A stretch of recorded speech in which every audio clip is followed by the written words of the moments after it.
एक बुजुर्ग महिला की मृत्यु हो गई। यमराज उसे लेने आए। महिला ने यमराज से पूछा, आप मुझे स्वर्ग ले जाएंगे या नरक? यमराज बोले, दोनों में से कहीं नहीं। तुमने इस जन्म में बहुत ही अच्छे कर्म किए हैं, इसलिए मैं तुम्हें सीधा प्रभु के धाम ले जा रहा हूँ। बुजुर्ग महिला खुश हो गई और बोली, धन्यवाद। आपसे मेरी एक विनती है। मैंने यहाँ धरती पर सबसे स्वर्ग नरक के बारे में बहुत सुना है। मैं एक बार इन दोनों जगहों को देखना चाहती हूँ। यमराज बोले, तुम्हारे कर्म अच्छे हैं, इसलिए मैं तुम्हारी यह इच्छा पूरी करता हूँ।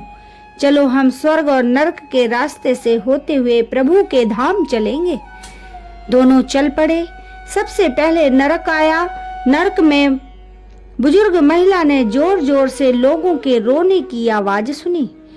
नरक में सभी लोग दुबले पतले और बीमार दिखाई दे रहे थे। महिला ने एक आदमी से पूछा, यहाँ आप सब लोगों की ऐसी हालत क्यों है?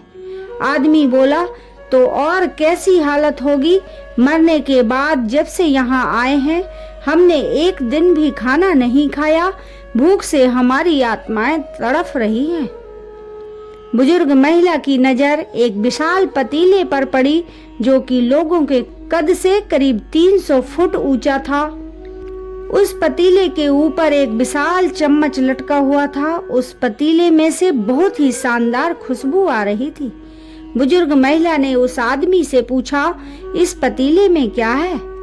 आदमी मायूस होकर बोला, ये पतीला बहुत ही स्वादिष्ट खीर से हर समय भरा रहता है।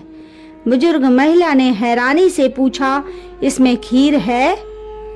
तो आप लोग पेट भर के ये खीर खाते क्यों नहीं? भूख से क्यों तड़फ रहे हैं? आदमी रो रो कर बोलने लगा, कैसे खाएं?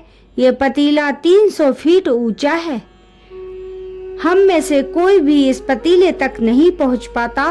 बुजुर्ग महिला को उन पर तरस आ गया। सोचने लगी, बेचारे खीर का पतीला होते हुए भी भूख से बेहाल हैं। शायद ईश्वर ने इन्हें यही दंड दिया होगा। यमराज बुजुर्ग महिला से बोले, चलो हमें देर हो रही है।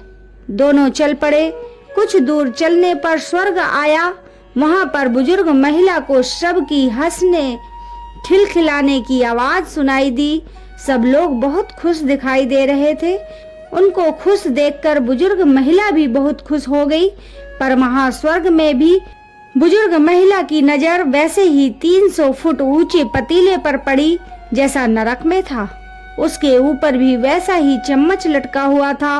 बुजुर्ग महिला ने वहां लोगों से पूछा, इस पतीले में क्या है?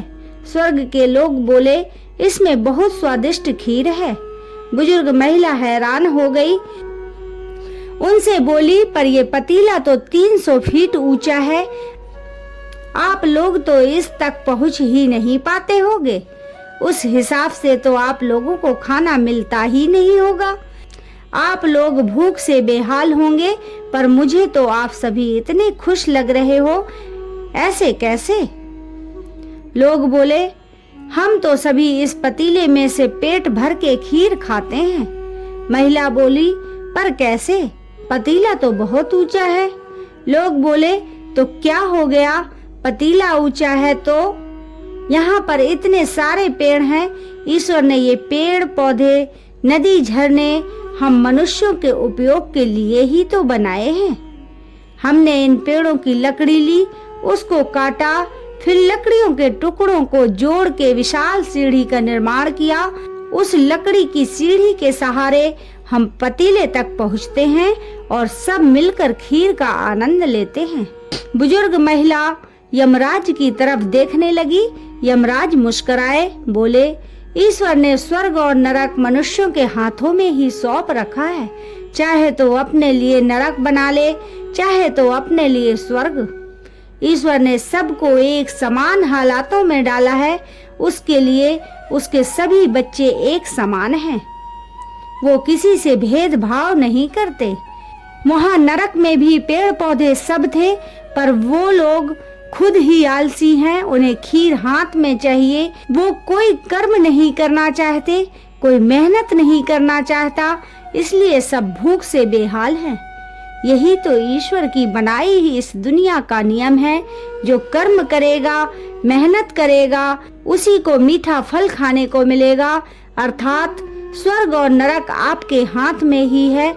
मेहनत करें, अच्छे कर्म करें और अपने जीवन को स्वर्ग बनाएं।